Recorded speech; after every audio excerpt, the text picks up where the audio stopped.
شروع اللہ کے نام سے جو بے حد مہربان نہایت رحم فرمانے والا ہے۔ آپ سب پر سلامتی ہو۔ کچھ راز ایسے ہوتے ہیں جو صدیوں گزر جانے کے باوجود راز ہی رہتے ہیں۔ کچھ کہانیاں تاریخ کے اندھیروں میں دفن ہو جاتی ہے، اور کچھ سوال ایسے ہوتے ہیں جن کے جواب آج تک انسان تلاش کر رہا ہے۔ کیا حقیقت واقعی وہی ہے جو ہمیں دکھائی دیتی ہے؟ اس دنیا کے پردے کے پیچھے ابھی بہت کچھ چھپا ہوا ہے۔ اب دیکھ رہے ہیں بیکن آف نالج، جہاں تاریخ پراسرار واقعات، گمشدہ تہذیبیں اور حیران کن حقائق تحقیق کے ساتھ اب تک پہنچائے جاتے ہیں۔ تو آئیے داخل ہوتے ہیں ایک اور پراسرار سفر میں۔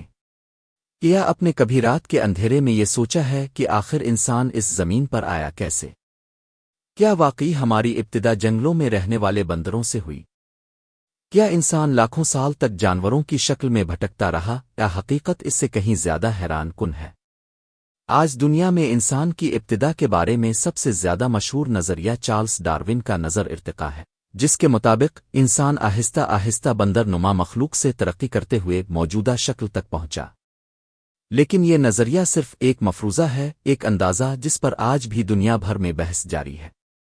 دوسری طرف اسلام انسان کی تخلیق کے بارے میں ایک واضح، مکمل اور دو ٹوک حقیقت بیان کرتا ہے، جو نہ صرف قرآن مجید میں موجود ہے بلکہ احادیث مبارکہ میں بھی تفصیل کے ساتھ بیان کی گئی ہے۔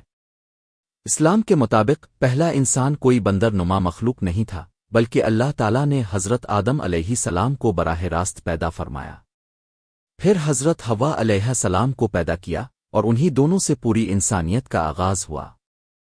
قرآن پاک ہمیں بتاتا ہے کہ اللہ تعالیٰ نے حضرت آدم علیہ السلام کو مٹی سے پیدا کیا۔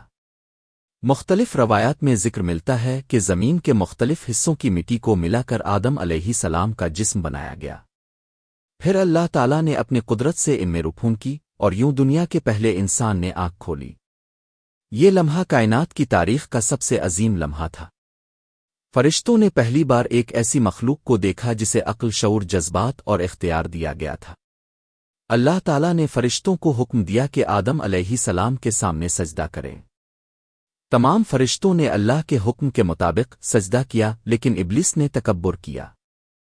اس نے کہا، میں آگ سے پیدا ہوا ہوں اور یہ مٹی سے پیدا کیے گئے ہیں، اس لیے میں ان سے بہتر ہوں۔ یہی تکبر ابلیس کی تباہی کا سبب بنا، اور وہ ہمیشہ کے لیے مردود قرار پایا۔ حضرت آدم علیہ السلام کو اللہ تعالیٰ نے جنت میں جگہ عطا فرمائی۔ وہاں ہر نعمت موجود تھی، نہ بھوک تھی، نہ پیاس، نہ بیماری، نہ خوف۔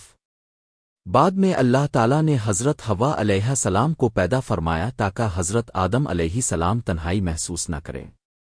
دونوں جنت میں خوش و خرم زندگی گزار رہے تھے، لیکن اللہ تعالیٰ نے ایک خاص درخت کے قریب جانے سے منع فرمایا تھا۔ شیطان، جو آدم علیہ السلام سے دشمنی رکھتا تھا، مسلسل انہیں بہکانے کی کوشش کرتا رہا۔ آخرکار اس نے دھوکہ دے کر انہیں اس درخت کا پھل کھانے پر آمادہ کر لیا۔ جی انہوں نے اس درخت کا پھل کھایا، ان پر اپنی ستر پوشی کا احساس ہوا، اور وہ جنت کے پتوں سے اپنے جسم ڈھانپنے لگے۔ اس کے بعد اللہ تعالیٰ کے حکم سے حضرت آدم اور حضرت حوا علیہما السلام کو زمین پر بھیج دیا گیا۔ یہی وہ لمحہ تھا جہاں سے زمین پر انسانی زندگی کا آغاز ہوا۔ زمین اس وقت آج کی طرح آباد نہیں تھی۔ ہر طرف جنگلات، پہاڑ، دریا، وادیاں اور خوفناک جانور تھے۔ انسان کو یہاں اپنی زندگی کا آغاز صفر سے کرنا تھا۔ حضرت آدم علیہ السلام صرف پہلے انسان نہیں تھے بلکہ پہلے نبی بھی تھے۔ اللہ تعالیٰ نے انہیں علم عطا فرمایا۔ قرآن میں ذکر ہے کہ اللہ نے آدم علیہ السلام کو تمام چیزوں کے نام سکھائے، یعنی انسان کو ابتدا ہی سے عقل اور علم کی نعمت دی گئی تھی۔ اسلام کے مطابق انسان کسی اندھی ارتقائی طاقت کا نتیجہ نہیں، بلکہ ایک مقصد کے تحت پیدا کیا گیا۔ اللہ تعالیٰ نے انسان کو زمین پر اپنا خلیفہ بنایا تاکہ وہ یہاں زندگی گزارے، اچھے اور برے میں فرق کرے، اور اپنے رب کی عبادت کرے۔ ابتدائی زمانے میں حضرت آدم علیہ السلام اور ان کی اولاد سادہ زندگی گزارتے تھے۔ وہ کھانے کے لیے پھل، سبزیاں اور شکار استعمال کرتے۔ وقت کے ساتھ انہوں نے جانور پالنا سیکھا، آگ کا استعمال سیکھا، اور پناہ گاہیں بنانا شروع کیں۔ بعض لوگ غاروں میں رہتے، جبکہ کچھ لوگ لکڑی اور پتوں سے جھونپڑیاں تیار کرتے تھے۔ زندگی آسان نہیں تھی۔ موسم سخت ہوتے، جنگلی جانور حملہ کرتے، اور خوراک حاصل کرنے کے لیے محنت کرنا پڑتی تھی۔ اسلامی روایات کے مطابق انسان ابتدا ہی سے مہذب شعور رکھتا تھا۔ وہ اپنے خاندان کے ساتھ رہتا، اولاد کی تربیت کرتا اور اللہ کی عبادت کرتا تھا۔ وقت گزرنے کے ساتھ انسانوں کی تعداد بڑھتی گئی۔ مختلف علاقے آباد ہونے لگے۔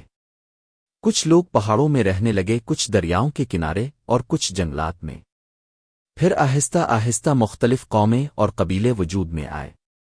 دنیا کے ابتدائی انسان شکار بھی کرتے تھے۔ وہ پتھر سے بنے اوزار استعمال کرتے۔ نوکیلے پتھر، لکڑی کے نیزے اور جانوروں کی ہڈیوں سے بنے آلات ان کی زندگی کا حصہ تھے۔ مرد شکار پر جاتے جبکہ عورتیں بچوں کی دیکھ بھال اور خوراک جمع کرنے کا کام کرتیں۔ بعض اوقات پورا قبیلہ ایک ساتھ شکار میں حصہ لیتا۔ وہ ہرن، جنگلی بیل اور دوسرے جانوروں کا شکار کرتے، پھر آگ پر گوشت پکاتے۔ آگ انسان کی زندگی میں ایک بہت بڑی نعمت ثابت ہوئی۔ اس سے سردی دور ہوتی، روشنی ملتی اور خطرناک جانور آگ کے قریب آنے سے ڈرتے تھے۔ وقت کے ساتھ انسان نے غاروں کی دیواروں پر تصویریں بنانا شروع کیں۔ جانوروں، شکار اور روزمرہ زندگی کے مناظر ان دیواروں پر نقش کیے جاتے۔ یہ دراصل انسان کی سوچ، جذبات اور مشاہدات کا اظہار تھا۔ اسلام اس بات سے انکار نہیں کرتا کہ ابتدائی انسان سادہ زندگی گزارتے تھے، لیکن اسلام یہ ہرگز نہیں کہتا کہ انسان بندر تھا، جانور سے انسان بنا۔ قرآن صاف بتاتا ہے کہ انسان کو اللہ نے بہترین شکل میں پیدا کیا۔ قرآن مجید میں اللہ تعالیٰ فرماتا ہے، لقد خلقنا الانسان فی احسن تقویم، یعنی بے شک ہم نے انسان کو بہترین ساخت پر پیدا کیا۔ یہ آیت واضح کرتی ہے کہ انسان ابتدا ہی سے ایک مکمل انسان تھا، نہ کہ آدھا جانور اور آدھا انسان۔ اسلام انسان کو عزت، عقل اور روح والی مخلوق قرار دیتا ہے۔ ڈارون کا نظر ارتقاء 19ویں صدی میں پیش کیا گیا تھا۔ اس نظریے کے مطابق تمام جاندار وقت کے ساتھ بدلتے گئے اور انسان بھی ایک بندر نما مخلوق سے ترقی کرتے ہوئے موجودہ شکل تک پہنچا۔ لیکن اس نظریے کے کئی حصے آج بھی متنازع ہیں۔ بہت سے سائنسدان خود اس بات کو تسلیم کرتے ہیں کہ انسان کی ابتدا کے تمام راز ابھی تک دریافت نہیں ہو سکے۔ کئی فوسلز اور آثار ایسے ہیں جن کی مکمل وضاحت آج تک ممکن نہیں ہو سکی۔ اسلام ہمیں یہ سکھاتا ہے کہ انسان صرف جسم کا نام نہیں بلکہ روح اور شعور کا مجموعہ ہے۔ یہی روح انسان کو باقی تمام مخلوقات سے ممتاز بناتی ہے۔ انسان میں محبت، رحم، خوف، امید، عبادت اور اخلاق جیسے جذبات رکھے گئے۔ یہی وجہ ہے کہ انسان کو اشرف المخلوقات کہا گیا۔ وقت گزرتا گیا اور حضرت آدم علیہ السلام کی اولاد پوری دنیا میں پھیلتی گئی۔ کہیں چھوٹے چھوٹے گاؤں بنے، کہیں بستیاں آباد ہوئیں اور پھر عظیم تہذیبوں نے جنم لیا۔ حضرت نوح علیہ السلام کا دور آیا جب دنیا میں گناہ بڑھ گئے اور ایک عظیم طوفان آیا۔ بعد میں حضرت ابراہیم علیہ السلام، حضرت موسیٰ علیہ السلام، حضرت عیسیٰ علیہ السلام اور آخرکار حضرت محمد دنیا میں تشریف لائے تاکہ انسانیت کو اللہ کا راستہ دکھا سکے۔ اسلامی تعلیمات ہمیں یہ احساس دلاتی ہیں کہ انسان کی زندگی صرف دنیا تک محدود نہیں۔ ہم سب ایک دن اپنے رب کے سامنے حاضر ہوں گے۔ دنیا کی تمام ترقی، سائنس، ٹیکنالوجی اور ایجادات اپنی جگہ، لیکن انسان کی اصل حقیقت وہی ہے جو قرآن نے بیان کی۔ ہم سب حضرت آدم اور حضرت حوا علیہما السلام کی اولاد ہیں، اور یہی حقیقت پوری انسانیت کو ایک خاندان بناتی ہے۔ آج انسان چاند تک پہنچ چکا ہے، سمندر کی گہرائیاں ناپ چکا ہے اور جدید ٹیکنالوجی کے ذریعے دنیا بدل چکا ہے، لیکن اگر وہ اپنی اصل کو بھول جائے تو سب کچھ بے معنی ہو جاتا ہے۔ قرآن انسان کو بار بار یاد دلاتا ہے کہ وہ مٹی سے پیدا کیا گیا اور ایک دن دوبارہ مٹی میں لوٹ جائے گا۔